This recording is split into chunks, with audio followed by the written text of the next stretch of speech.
From Wish TV and the All Indiana Podcast Network, this is the News 8 Daily 8 Podcast with Wish TV's Kylie Conway. A Wish TV News 8 update. Hi, I'm Kylie Conway, and this is your News 8 Daily 8 for Thursday, February 16th.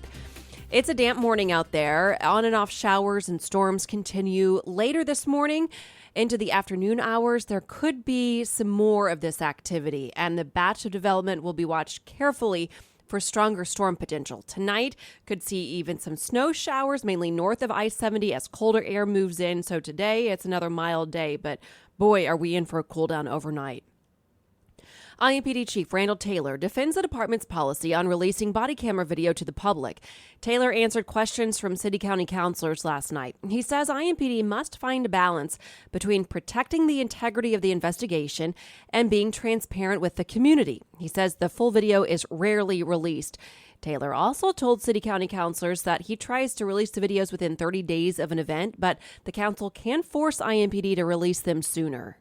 This is in y'all's lane, to be quite frank. You have the ability to have a city ordinance that would dictate how quickly those come out.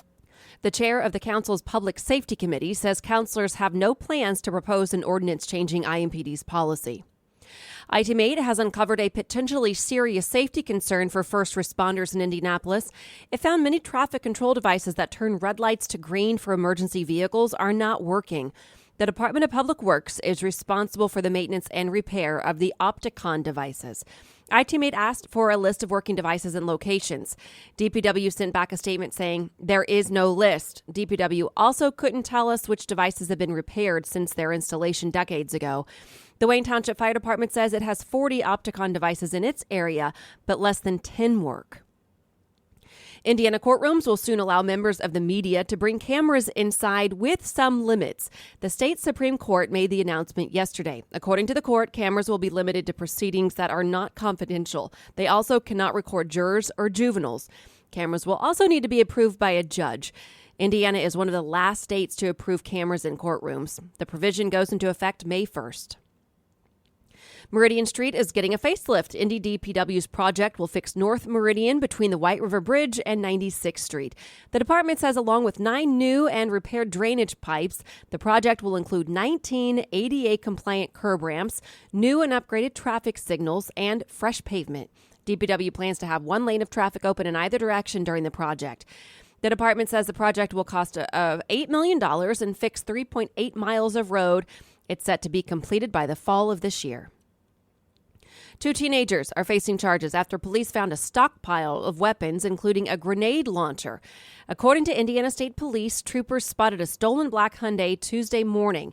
When they tried to stop the car, troopers say a 17-year-old sped off going southbound on 465 with a 14-year-old passenger. The two eventually crashed in the woods and tried to run away. After the arrest, troopers found several handguns, long guns, a rifle, several rounds of ammunition, and a grenade launcher in the car. Both teens faced resisting law enforcement charges. The 17-year-old is facing several other charges, including minor in possession of a firearm. There's been another mass shooting that rocks, this time El Paso, Texas. Police say 1 person died and 3 others are wounded after someone opened fire in a mall food court. It happened yesterday afternoon. There is security video from inside the mall. You can find it at wishtv.com. It shows people running for safety as shots ring out. 2 suspects are in custody, though investigators haven't released any other details about their motive. The mall is next to the Walmart, where a gunman carried out a racist attack, killing 23 people in 2019. Police say that the mall will remain closed until the investigation is complete. And today, the self-described white supremacist who killed 10 black people at a Buffalo supermarket is set to appear in federal court. Peyton Gendron's attorney says Gendron is prepared to plead guilty to hate crimes charges to avoid the death penalty. A judge sentenced Gendron yesterday to life in prison without parole on state charges. Relatives of the victims confronted Gendron in court. You came to Buffalo with hatred and anger in your heart. You terrorized a community, took the life of my best friend, but your anger and hatred is not greater than my love for my mother. Sentencing proceedings were also briefly interrupted when a victim's family member lunged at Gendron. The man was quickly restrained. He is said to not be facing any charges for that. Also today, the administrator of the Environmental Protection Agency is set to visit eastern Ohio. It comes after a freight train derailed in East Palestine earlier this month. Officials later conducted a controlled chemical release. Hundreds of people gathered yesterday to seek answers about their safety from toxic chemicals that spilled or were burned off. Officials say testing shows the air is safe so far. The city's mayor is vowing to hold the railroad operator Norfolk Southern accountable. Norfolk says that it did not attend the event because of a growing physical threat to its employees surrounding the meeting. Could I sit here today and tell you there will never be another issue on the NOTAM system? No, sir, I cannot. What I can say is that we are making every effort to modernize and look at our procedures. That was the head of the FAA. He says the agency has taken steps to avoid a repeat of the technology failure that caused a nationwide ground stop last month, but also says he can't promise there won't be any more issues. Acting Administrator Billy Nolan testified before the Senate Commerce Committee yesterday. He answered questions about the system shutdown and recent close calls on the runways. Nolan says the FAA has formed a team to review safety efforts. He also says we're in the safest period of aviation history, but the agency cannot become complacent. The FBI has searched the University of Delaware in connection to its investigation of President Biden's potential mishandling of classified documents. That's according to a new Associated Press report. The report says the search happened in recent weeks. The university is Biden's alma mater. In 2011, he donated his records from his time as senator. They are to remain sealed until 2 years after his retirement from public life. Former Vice President and Indiana Governor Mike Pence says he will fight a subpoena from the Justice Department. As we've reported, investigators want Pence to testify about the events leading up to and during the January 6th Capitol riot.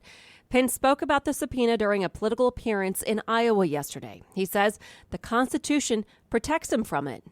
Because I believe it's unconstitutional and it's unprecedented. On the day of January 6th, I was acting as president of the Senate, presiding over a joint session described in the Constitution itself. And so I believe that that speech and debate clause of the Constitution actually prohibits the executive branch from compelling me to appear in a court, as the Constitution says, or in any other place. And we'll stand on that principle, and we'll take that case as far as it needs to go, if needs be, to the Supreme Court of the United States. Because to me, it's an issue of the separation of powers. This is the first time Pence has publicly addressed the subpoena. And China is slamming the United States for passing a measure condemning the suspected Chinese spy balloon. The Foreign Affairs Committee of China's parliament issued a statement this morning. It accuses American lawmakers of trampling on the sovereignty of other nations. The statement also repeated China's claims that the object was a weather research balloon. China's foreign ministry said yesterday it would take measures against U.S. entities for downing the balloon, but it didn't provide any details. The Pacers snap a 5-game losing streak in dramatic fashion, hosting the Bulls last night. Pacers came back from a 24-point deficit at the half. Buddy Hield sunk a three to tie it up with 4 minutes to go in the fourth. And with that, Hield surpassed Reggie Miller's record for the team's most single-season three-pointers. Just 30 seconds to go, Tyrese Haliburton clinched the lead, and the team never looked back. Pacers win 117-113. Up next is All-Star Weekend. The team will be well represented. Haliburton and Hield are competing in the three-point contest. That begins Saturday night at 8 o'clock. And to business headlines, U.S. casinos brought in $60 billion last year. It's a new record. Casinos and online sites took in about 14% more than the previous year, excluding tribal-owned casinos. The American Gaming Association says Americans flocked to Las Vegas and other casinos in the early days of the pandemic reopenings when consumers had fewer choices for entertainment. Twitter quietly rolled out its latest major policy change under new owner Elon Musk this week, becoming the first major social media platform to allow the advertising of cannabis products in the U.S. Companies do have to be pre-authorized by Twitter to advertise where they are licensed to promote their products online. Apple has pushed back its mixed reality headset debut 2 months to June. Unveiling is now planned for developer conference after Snags. A device represents the company's first major new category since 2015. Chipotle will launch a new spin-off restaurant, Farmesa. The menu will feature proteins, greens, grains, and vegetables inspired by Chipotle's food with integrity standards. And Chick-fil-A's new cauliflower sandwich is not getting great reviews, especially its hefty price tag. The sandwich has a starting price of $6.59. According to USA Today, many are claiming it cost them more than that. Some said it didn't have a lot of flavor either. This has been your News 8 Daily 8 for Wish TV. I'm Kylie Conway. Online at wishtv.com and follow us on Facebook when you search Wish TV. This is the News 8 Daily 8 podcast with Wish TV's Kylie Conway. A Wish TV News 8 update on demand. For even more, on demand and on the go. Connect with Wish TV on Facebook at wishtv.com and on the free Wish TV mobile app. Thank you for listening. And be sure to like, subscribe, and follow this podcast for updates every weekday morning on the All Indiana Podcast Network and wherever you get your podcast.